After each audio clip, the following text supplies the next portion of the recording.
Published 17/16 the 16th of December 2017. Updated 17/16 the 16th of December 2017. Rob Collins looks surprisingly relaxed for a man so close to his busiest day of the year.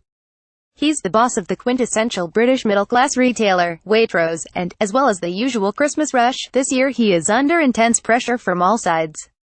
Collins is facing worries over the impact of Brexit on his suppliers and the threat of losing customers to cheaper rivals as even well-heeled shoppers succumb to the lure of Aldi and Lidl when the neighbors aren't in. This week he will be so busy he has lined up 1,000 turkey runners staff dedicated only to the job of fetching and carrying the birds, as well as hiring 5,000 temporary staff to make operations run smoothly. Challenge. Rob Collins is braced for the busiest day of the year at Waitrose. In his first major interview since taking the job, he is cagey about how well his 350 stores will do this Christmas. "You never really know until the final week," he says. But Waitrose should benefit from the festive snob factor, as we strive to impress visiting friends and relatives.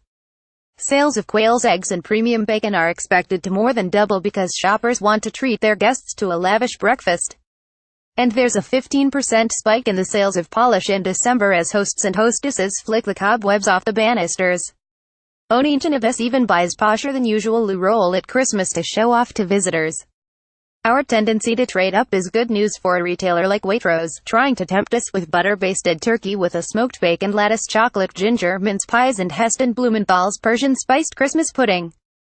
Collins is obsessive about the food. Discussions about product details go right down to the size of the crumb on the breaded prawns. "I love that," he says. He's even trying out novel packaging for his Dutchy brand tomatoes, made partly from tomato leaves. So committed is he to bringing his wares to the tables of Britain that he plans to spend £1.5 million on a new kitchen at the head office in Bracknell, Berkshire, a project beyond the dreams of even the most lavish home cook. "We go right down to the size of the crumb on the breaded prawns.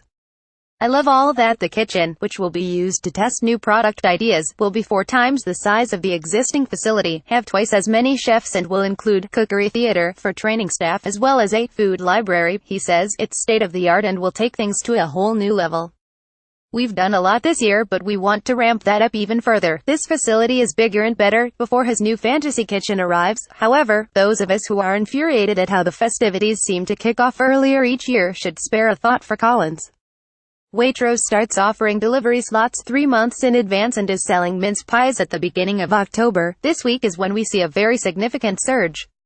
Well, on average week, and that builds to Saturday, our busiest day. Rush hour arrives at 11 a.m. on December 23rd, probably the time for sensible people to avoid shops altogether. Luxury Waitrose Christmas pudding for a man in charge of a vast logistical operation that would make many a general quaver. Collins is remarkably calm.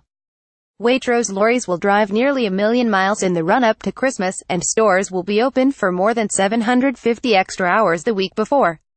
But will this colossal effort pay off? "There is a buzz around our shops and the excitement is building," he says. "By Christmas Eve, I will have a very clear view on how we've done, but I am encouraged by what I can see at the moment." He confesses the chain is not immune to the pressures. Profit in the first half of the year fell 17%, which Collins attributes to Waitrose taking some pain in order to keep prices down for shoppers. "We need to make sure that farming in the UK remains competitive with the rest of the world. Other competitors have also raised their game too. I mentioned that the packaging on some products in cheaper stores looks uncannily like his own." He points out he's cut prices on its basics, essential range.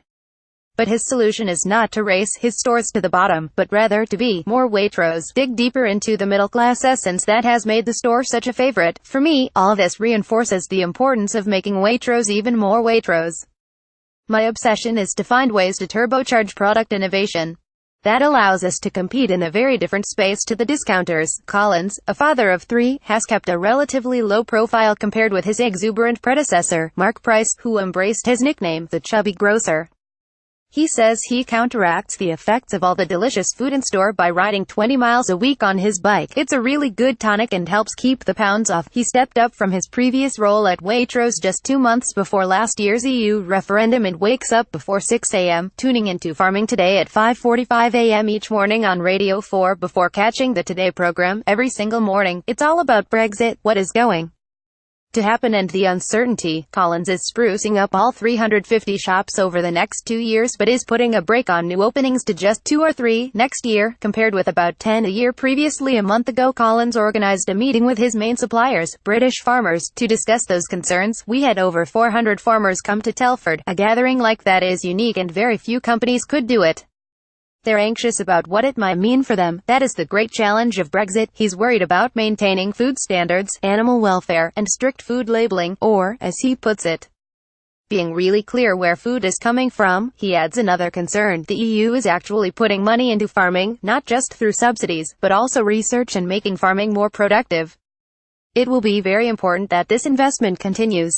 We also need to make sure that UK farming remains productive and competitive with the rest of the world." He's sprucing up all 350 shops over the next 2 years but is putting a brake on new openings to just 2 or 3 next year, compared with about 10 a year previously.